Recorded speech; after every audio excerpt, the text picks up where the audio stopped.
Senhor, que fala não apenas ao nosso ouvido, ao nosso entendimento, mas que fala profundamente na nossa alma. Nós precisamos compreender que de nada adianta dizermos que somos católicos, seguidores de Cristo, discípulos do Senhor, se nós não estamos dispostos a fazer aquilo que o Senhor nos pede para fazer. A grande diferença, meu irmão e minha irmã, entre aquela pessoa que crê e aquela pessoa que não crê, não está no fato de ir à igreja ou não ir à igreja, de pertencer a uma religião ou não pertencer a religião alguma,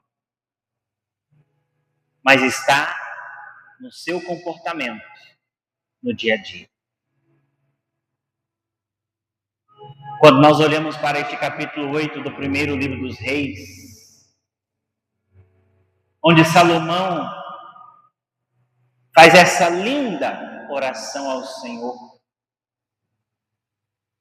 dizendo de fato que Deus não é igual a nós, que Deus não habita preso a santuários feitos por mãos humanas, mas sim no profundo do nosso coração. Salomão faz uma pergunta que serviu para o seu povo e uma pergunta que serve para nós.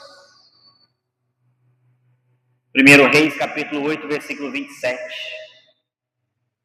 Ele diz: será que Deus pode realmente morar sobre a terra? Se os altos céus não te podem conter, muito menos esta casa que eu construí, diz Salomão. Veja, será que Deus pode realmente habitar sobre a terra? Por que Salomão está fazendo essa pergunta? Se nós pegamos os capítulos anteriores, principalmente o início deste capítulo 8, do primeiro livro dos Reis, nós vamos ver como o rei Salomão levantou um templo digno do Senhor. Um templo que era desejo de seu pai Davi. Mas que Deus disse a Davi: não vai ser você que vai levantar um trono sobre a minha honra, mas sim teu filho Salomão. Você vai pensar o templo, mas Salomão vai erguer este templo. Porque ele é o homem digno aos meus olhos, assim como foi Davi. E Salomão levanta um templo de pedras, como isso. E lá, no lugar central do templo, Salomão coloca o Santo dos Santos, a sala restrita, em que era guardada a Arca da Aliança, a representação do próprio Senhor, que caminhava com o seu povo.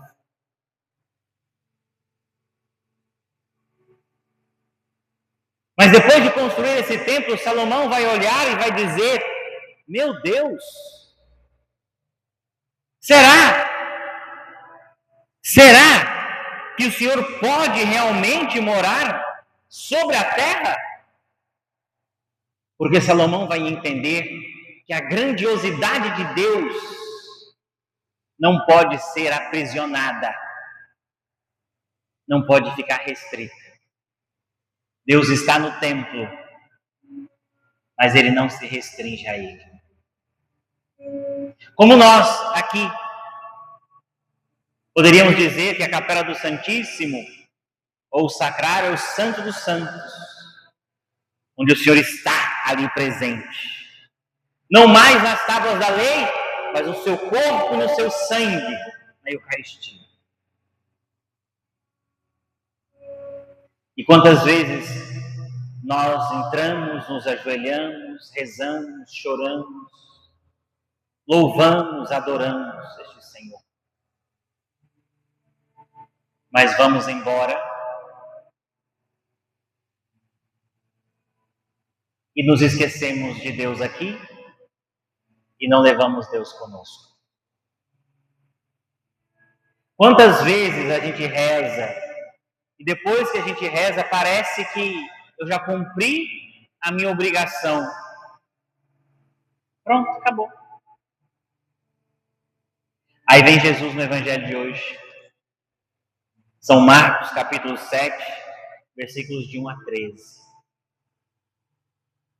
E vai dizer que naquele tempo os fariseus e alguns mestres da lei vieram a Jerusalém e se reuniram em torno de Jesus. Ou seja, à volta dele. Com um intuito muito claro. Eles sempre estão querendo pegar Jesus em alguma palavra para poder aprisioná-lo, matá-lo, porque Jesus estava incomodando. E aí eles vão falar dos discípulos de Jesus que não cumprem aquilo que é lei, que é ordem.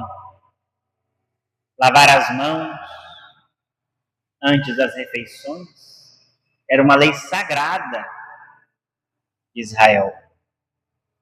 Não era apenas uma lei de higiene, era uma lei sagrada de Israel. Muitos dos códigos de leis de Israel eram para combater pandemias, doenças. Como é que o povo entende melhor? Quando você pega aquela situação e transforma aquilo em religiosidade. Né? Israel fez muito disso. Né? Por que não pode comer carne de porco? Porque o porco estava contaminado em determinado momento da história e muita gente estava morrendo. Então dá-se um decreto religioso. Se tu comer, não pode mais entrar no templo, você se causar impuro. E assim vai, tantas outras. Pelo amor de Deus, você lave a mão quando você vai comer. Né? Deixa de ser porquinho. Lave, né? Tá bom? Lave. Mas isso não pode nos aprisionar, meus irmãos e irmãs. Isso não é religião. Isso não é experiência de Deus. Porque se nós acharmos isso, as coisas periféricas da nossa fé, que nos ajudam sim no caminho de fé, mas que são periféricas na nossa fé diante daquele que é o Senhor da nossa vida. Se nós ficarmos presos nisso, nós nos esquecemos deste questionamento que Salomão fez depois de ver aquele templo lindo, bonito construído. Será que Deus pode habitar sobre a terra? Ficar restrito? Parado. Qual o grande problema de hoje da nossa vida de fé? A falta dela. Por incrível que pareça, é uma contradição. Pessoas que dizem ter fé, na verdade não têm. São apenas cumpridores de regras, de normas. Mas não se permitem fazer uma experiência de Deus. Uma experiência do sagrado. E por outro lado, temos pessoas que só querem viver da experiência. Não querem se comprometer com a fé. A fé é um compromisso que tem a sua expressão mais perfeita na cruz de Cristo. Isso é ter fé. Não é porque nós temos fé ou abraçamos a fé que vamos deixar de ter problemas na vida. Não, muito pelo contrário. Às vezes, porque a gente tem fé, os problemas dobram. Não é? Quantas vezes na sua vida você, meu Deus, quando eu não ia para a igreja, parece que a coisa era mais tranquila, agora que eu vou para a igreja parece que tudo piorou? É assim mesmo, meu filho. Porque agora você entende, agora você sabe, não é que aumenta, é porque agora você sabe. Né? E quando a gente faz essa experiência, quantas pessoas deixam de olhar na nossa cara, param de falar conosco? Isso também é normal. Né?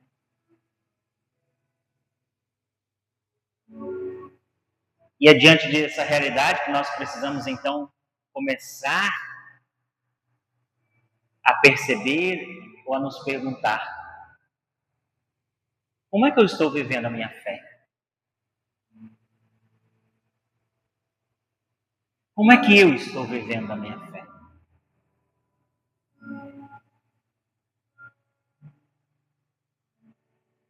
Será que a minha fé é como a fé destes fariseus do evangelho de hoje, em que faziam as coisas tudo muito bonitinho, tudo muito certinho, mas que no fundo burlavam as coisas somente para não se comprometer? Jesus diz: vós ensinais que é lícito alguém dizer a seu pai e a sua mãe: o sustento que vós poderias receber de mim é corbã, ou seja, é consagrado a Deus.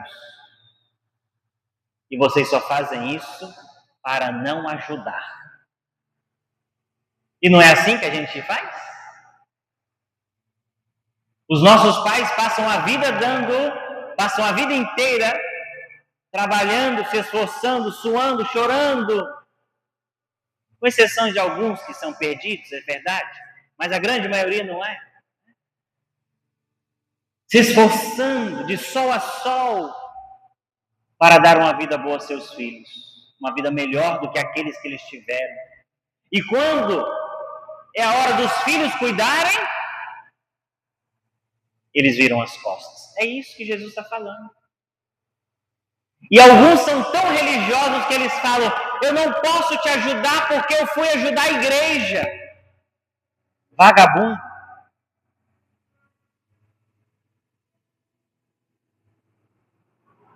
Sem vergonha.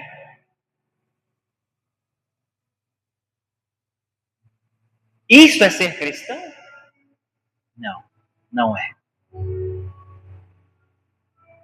E isso vale para o marido, para a esposa.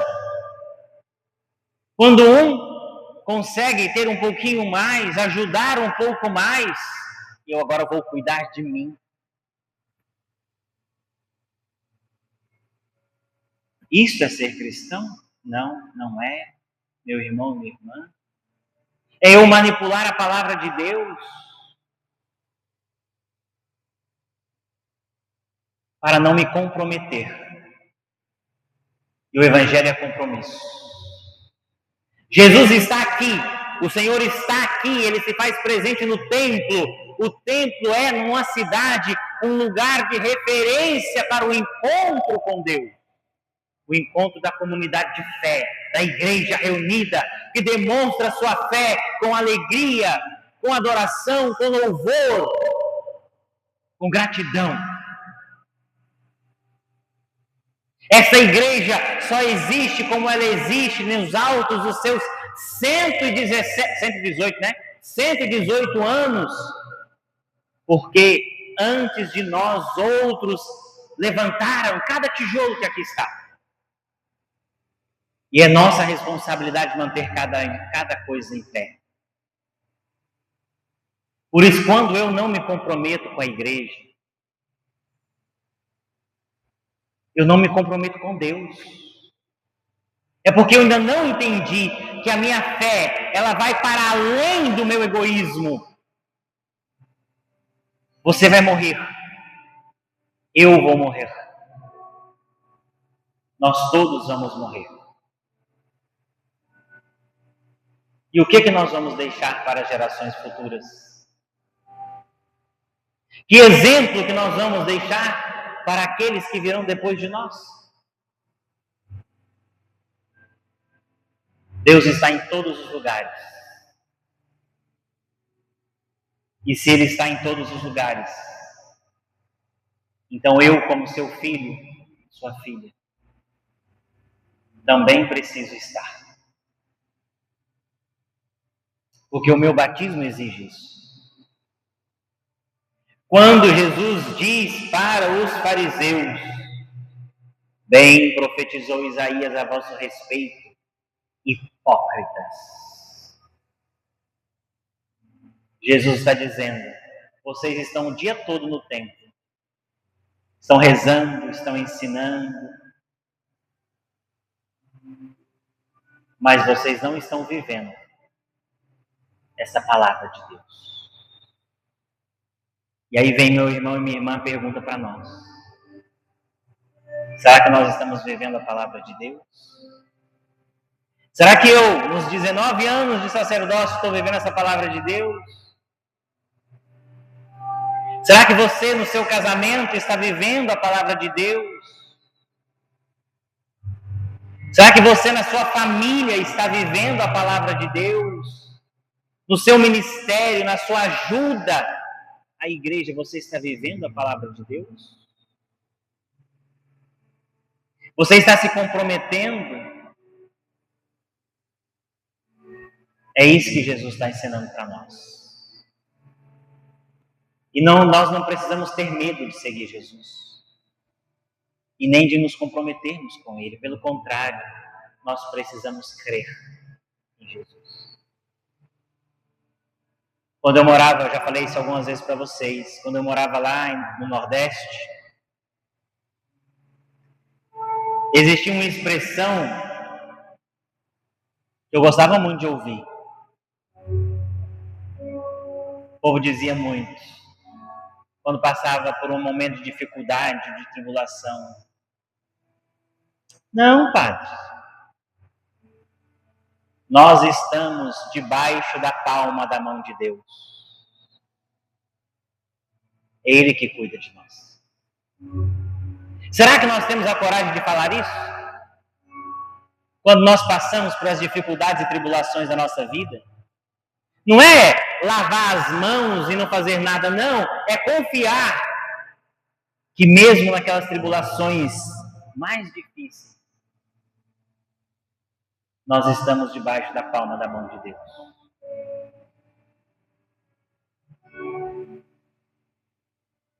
É preciso acreditar. Porque eu digo para você que nós vamos passar por tribulações. Você vai passar. Todos nós vamos passar.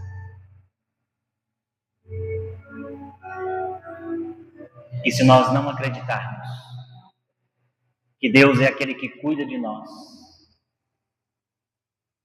nós desistimos.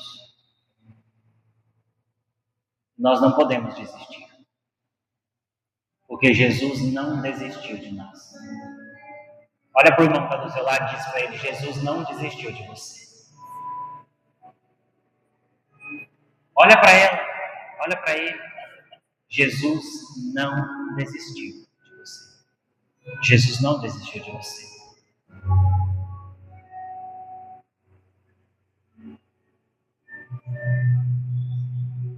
Não tenha medo das dificuldades.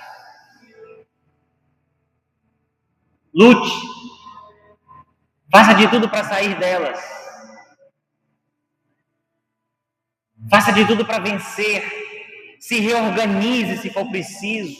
Pare, sente, pense. O que me trouxe essa dificuldade? Não fica olhando só para a dificuldade, não. Olhe o que te levou a ela. Não fique também se lamuriando a vida inteira. Você errou, acabou, já passou, pede perdão, segue em frente. Não fica preso. Mas planeje. Olha, o que eu posso fazer para sair disso? Jesus, eu não tenho nada. Vai no mercado, compra um saco de manga, faz suco, vai vender, faz mousse, sai de casa. Nada na nossa vida chega com facilidade.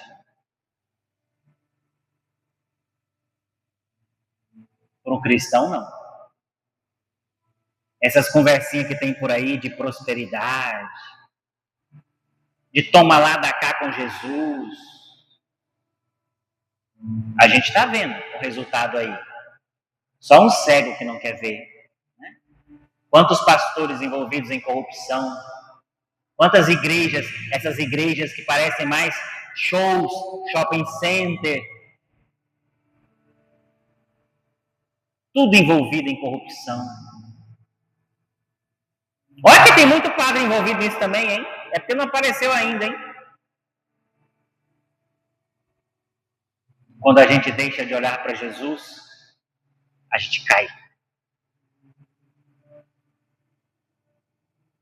Então, não tem nada fácil na nossa vida. Mas uma coisa é certa. Você não está sozinho. Nós estamos juntos. E o Senhor caminha conosco. Fica de pé. Dê a mão para o irmão que está do seu lado. Dê a mão para ele. Dê a mão. Olha o buraco aí no meio. Lembre-se de uma coisa. Pega essa cena bonita aqui assim para o povo. Veja.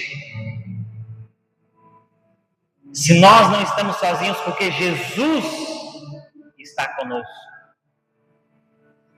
nós também não estamos sozinhos porque nós somos a Igreja Católica de nosso Senhor Jesus Cristo. Amém?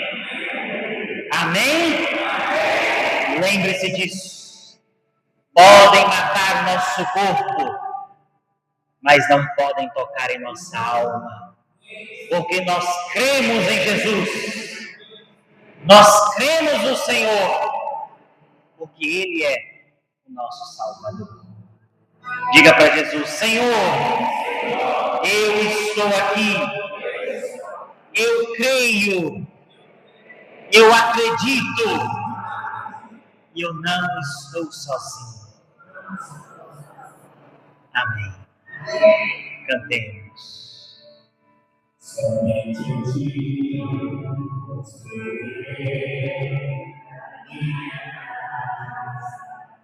cante bonito.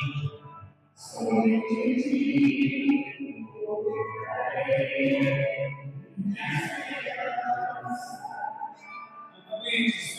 somente em ti